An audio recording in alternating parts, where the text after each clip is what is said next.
welcome back to my channel. Welcome back to Nurse Everything, where you get your nursing health and lifestyle tips.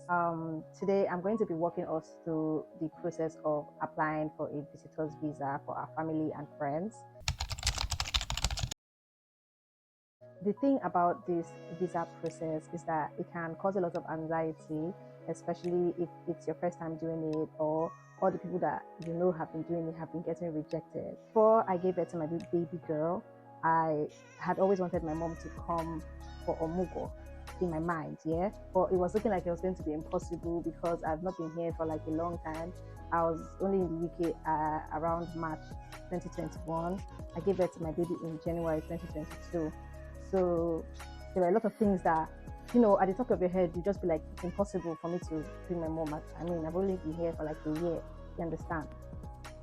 At some point, we're just like, you know, let's just try this thing. If it doesn't work, it doesn't work. If it works, it works. Yeah, that's how we applied and got the visa got accepted. Or how did they say it? We got a visitor's visa for my mom to come over to the UK. I'm just going to walk us through the process. So one of the first things to note about applying for a visitor's visa is that you cannot apply. Just note that you cannot apply anything more than 3 months before you want to come to the UK. Let me break it down for you. So that means that, for example, in my case, I wanted my mom to come in July 2022, right? I wanted her to be here by July 2022. I started my application in May 2022. So if you count that backwards, that's May, June, July. You understand? So you can't do your application earlier than 3 months before you want to come into the UK. So if you're looking to come into the UK in maybe April, you cannot start doing the application in December the previous year, or you cannot start doing, I don't know if you get what I mean. So you can't do it too early. You understand? You can't do it too early. I know some people like to do things ahead, but please chill. If you want to do your application, don't do it too early. So within 3 months of your coming to the UK, of your wanting to come to the UK, you can start your application. Another thing you need to note is how much it is. So the application itself for a 6 month visa, standard visa, I think now it's about like £100. Okay, so I'll leave the link in the description box, please. I'll leave the link in the description box. The uk.gov website or gov.uk website is absolutely like self-explanatory. They walk you through the process. It's, in my opinion, it's straightforward, it's simple. Like I always say, I know, yes, sometimes you need someone to guide you, which is why I'm doing this video. But trust me, go to the site, have a look. It will state like most of the basic things that you need to know about applying for your loved one's visa. Okay, so let's get into the documents that you would need to provide. So the thing with this visitor's visa is that it's all about proof. Okay, it's all about proof. Just bear that in mind. So anything that you cannot prove, just keep it aside. If you're trying to bring your loved one to the UK, they're your loved one, so they're either your family, your relative, or your very close friends. You would have to prove this relationship that you have with them. You don't necessarily need to start using a lawyer. It's not that deep, you understand? Because the things that you need for the application are things that you most likely already have. So I'm just going to be letting you know what documents you will most likely need, because then again, the documents that you would need to provide are kind of like related to whatever you put in your application. So if you're doing the application, you would see that it's kind of like individual. Everybody's situation is different. So it depends on what you put in the application. Those are the documents that you would then need to prove. But these documents that I'm going to be listing are the generic things, like on average, you would still need to provide these, whatever you state. Even if you state that you are single, you're married, you are the child, or you are the father, or you're this or you're that, you would most likely need to provide these documents. So let's get into that. I'm going to be dividing these documents needed into two. So first of all, I'll be saying documents that you, the person inviting someone, that is you, the invitee. So I'll do it in two parts: the invitee and the visitor. So what are the documents that the invitee needs to provide? So you would need to provide your proof of employment. So most likely you're either an immigrant on a tier 2 visa, or maybe you're a student, or you're legally residing in the UK, right? So you would need to provide your proof of employment if you're working, which in my case, I'm working, so I have to provide my proof of employment. And what are the proof of your employment? This can either be your employment letter, your COS, which is your certificate of sponsorship, and then your pay slips.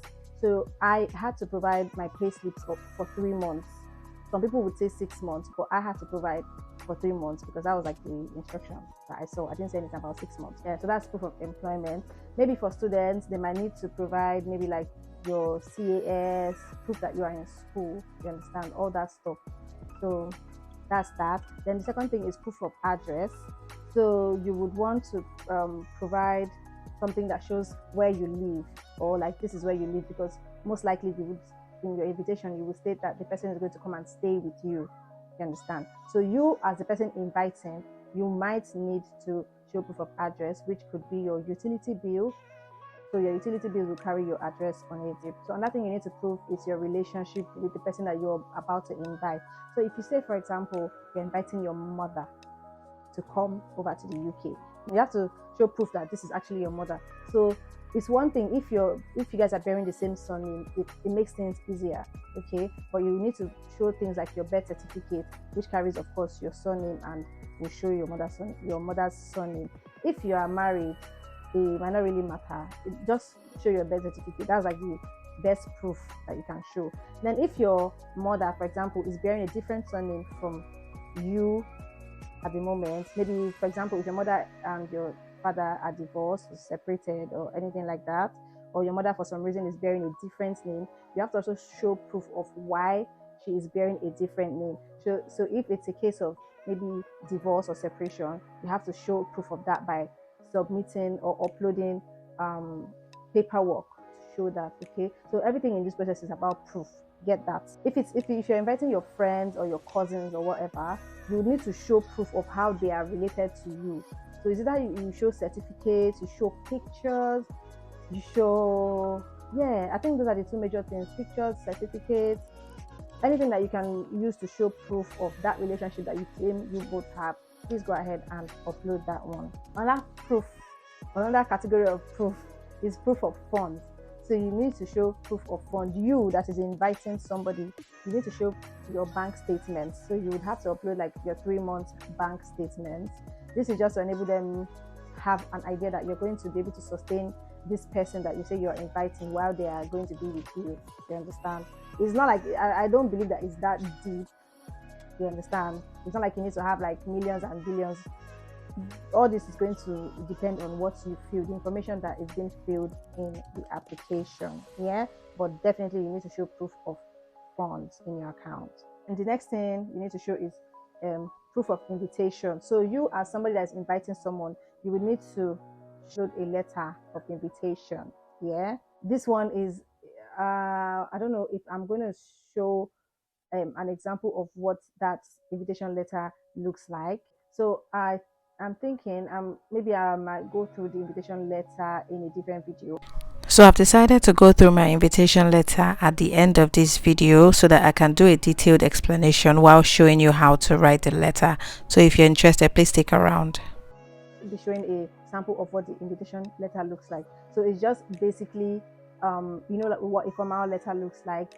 Your address on this side, the receiver's address on this other side, and then the title of your letter or the heading of your letter, which should state the invitation of so person, so the name with the passport number, and then your letter should follow suit. So your letter would follow suit, and in your letter you have to state the important things, which are the person that you are inviting. So you have to mention, don't assume that they know. Okay, so you have to state everything clearly as if whoever is reading it is just seeing it for the first time. So your after your heading, invitation letter for so person, name, passport number, yeah. Then you now say, I, Sandra, is inviting my mother or my brother or my cousin. You write the person's name, with passport number, to come and visit me in the UK for so reason, stuff like that. That's what it's all about, the letter. Yeah. So I'm thinking maybe I'll post a sample of the letter on the screen, and then maybe you can take a screenshot or something. So that's like about it for the invitee. So let's talk about the document you would need to bring, that is as the visitor now. Proof of employment. So this is going to depend on 3 categories. Either you are employed, you are self-employed, or you are unemployed. So you would need to show proof of employment if you are employed or self-employed. So this could mean if you are employed, you would need to show your employment letter and your pay slip, which will show like you're receiving salary from this particular company that you say you work with. Yeah. And then if you're self-employed, you own a business, you're an entrepreneur, you're this, you're that, whatever it is that you do as a self-employed person, you would have to show proof of that. If it's a business, you would have to show your business registration and what they call, is it CAC now or something? You need to show that. You need to show invoices from your business. You need to show your bank statement whenever you provide it will need to reflect whatever you say you're earning, in your business. You need to show maybe money coming in and out, people are paying you understand? So things like that. You need to prove as much as you can whatever it is that you say you do. Like I said in the beginning, it's all about proof. Yeah. So if you're self-employed, so that's also a part that I'll talk about when I do when we go through the application together. If you know that you will not be able to prove your status as a self-employed person, because to be honest, I've seen a lot of situations where people say, "Oh, my mom is self-employed," and it's just like they just have a store, or they just have, like they're just petty traders. It's going to be hard to prove, things like that, because you don't have like a confirmed account where people are not paying you through bank. I don't know if you get. To these people, it might not look like you're telling the truth when you say you are self-employed. So left to me, I would rather say my mom is unemployed if she doesn't have like the kind of business that you can show invoices, you can show all those serious things like proof of something. Do you understand? So yeah, but if you can, please, by all means, self-employed. But if your mom is kind of like older, and maybe she's not doing anything at this point, she's currently unemployed, but you guys are sending her money for monthly upkeep, there's a place to fill that in the application. We would go through that later, okay, when we're going through the application. But these are the things that you need to prove. These are the things that you need to prove. Yeah. For the proof of fund for you, the visitor, it's going to also depend on whether you are sponsoring yourself or whether you're being sponsored by the invitee. So if depends on how the application goes. If it states that you're going to be sponsored, then the onus will be on, let me not speak English. So the responsibility will be on whoever is inviting you to show that they have enough funds to support your travel. But if you coming from, maybe for example, coming from Nigeria to the UK, somebody's inviting you, it's going to, if you say that you're sponsoring yourself, or maybe you're sponsoring yourself half and whoever is inviting you is sponsoring. So you need to, whatever fund you're showing needs to correspond with what you say you want to do. You understand? So if you're going to sponsor yourself, you need to have the backing, your account needs to be showing that you can sponsor yourself. And this is going to include, bear in mind, your trip, that is your flight money going and coming, because you are definitely booking going and coming as a visitor. Yeah. And then your feeding, your accommodation. If you are going to stay in a hotel, you need to put all those costs together to say, this is the amount I want to spend for this visitor I'm visiting. So your account balance needs to show that you can afford that if you are sponsoring yourself. Or if you're not sponsoring yourself, then maybe 50-50. They will still need to see your account details, no doubt, but at least they will not be looking like, oh, does this person have this kind of money? You understand? Okay, I think I've stayed on that one for too long. You need to show proof of ties that you have back home. So as the visitor coming to the UK, you would need to show that you have something that's going to take you back. That's what they're looking for. They're looking out for that. Yeah. So if you're somebody now, for example, you have a business, it's very easy peasy. They know, oh, this person has a business that's taking them back. It's easy to prove that. Yeah. If you're somebody that is employed, you have work, you have a job, of course, your job is still ongoing. Maybe just that you have annual leave, which of course you're going to prove. You're going to add it to your proof. in your proof of employment, which is going to even help to make things easier for you. So that one is, by the way, it's easier for you to have proof that you have ties back home if you're working, if you have a business. If you don't have any of these two, you don't have a business and you don't have a job, like maybe 9 to 5 job or like confirmed job, then it's now going to be left for you to prove that you have other things, maybe investments. It could be your house. Of course, you can't leave your house and run away. So if you can show your house papers, the papers, if you own a house, you can show your house papers that this is your house. You can show, if you have relatives that look up to you back home, maybe you're taking care of your sister's children, you're taking care of your children, you have a husband, you have a wife back home, you have parents back home, you can state all that because they're going to still ask you in the application anyways. So those are ties that you have back home. So because some people might think that maybe they're asking you, do you have any dependents back home? Maybe you'll be thinking maybe they're asking you this thing so that they will know whether they will do it. Just say the truth. If you have people back home, it's even to your benefit because those are strong ties that you will go back. You will not abandon those people, right? So you need to state that you have your dependents back home, you have your mother you're taking care of back home, stuff like that. Yeah. So those are the things that you need to prove. Yeah. So just to run over this again in summary, as the invitee, you need to show proof of employment, proof of address, proof of relationship, proof of funds, proof of invitation. Then as the visitor, you need to show proof of employment or unemployment, proof of funds, proof of ties back home. Yeah. So those are the documents that you basically will need for this application. So guys, this is a sample of my invitation letter. I have just removed some sensitive details from it.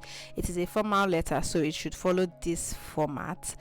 You need to note that the address there, the British Deputy High Commission address, is for when you're inviting somebody from Nigeria. So you'd want to check or Google for the address of whatever country the person you're inviting will be coming from.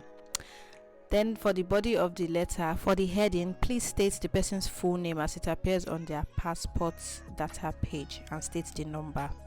For the body of your letter, the important things to note: don't assume that they know you or they know who you're inviting. So state your name in full, state the person's name in full, and state the relationship you have with the person.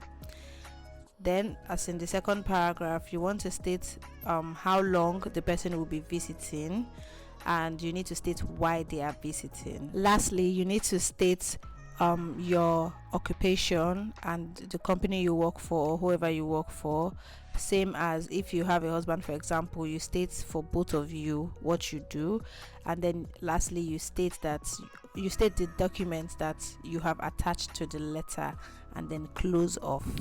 This letter is also a good opportunity for you to state any peculiarity to your circumstances. For example, I stated that I was on maternity leave for better understanding of my circumstance, as that would also reflect in my pay slips.